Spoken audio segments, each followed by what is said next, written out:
বাংলাদেশি কর্মীদের কাতারের আইন শৃঙ্খলা মেনে চলার প্রবণতা বর্তমানে সন্তোষজনক রয়েছে বলে মন্তব্য করেছেন দেশটির শ্রমমন্ত্রী ডক্টর আলী বিন সাইদ। এছাড়া বাংলাদেশে কাতার ভিসা সেন্টারের কার্যক্রম দীর্ঘসূত্রিতা এবং স্বাস্থ্য পরীক্ষার বিভিন্ন জটিলতা নিরসনে ব্যবস্থা নেওয়ার আশ্বাসও দেন তিনি।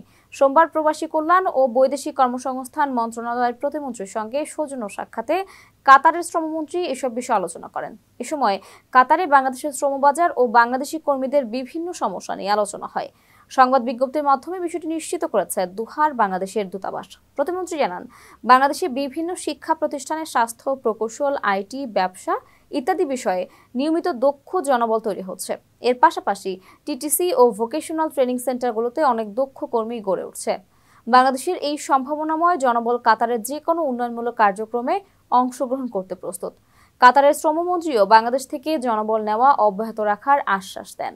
এদিন কাতারের শ্রমমন্ত্রী বাংলাদেশের প্রতিমন্ত্রীকে উষ্ণ অভ্যর্থনা জানান এবং আশাবাদ ব্যক্ত করেন কাতারের আমিরের সাম্প্রতিক বাংলাদেশ সফরের মাধ্যমে দুই দেশের মধ্যকার সহযোগিতামূলক সম্পর্ক আরও গতিশীল হবে।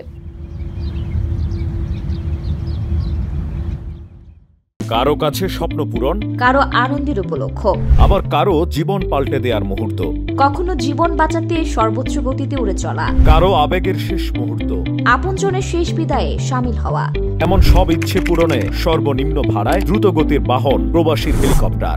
আপনার প্রয়োজনে যোগাযোগ করুন আমাদের হটলাইনে।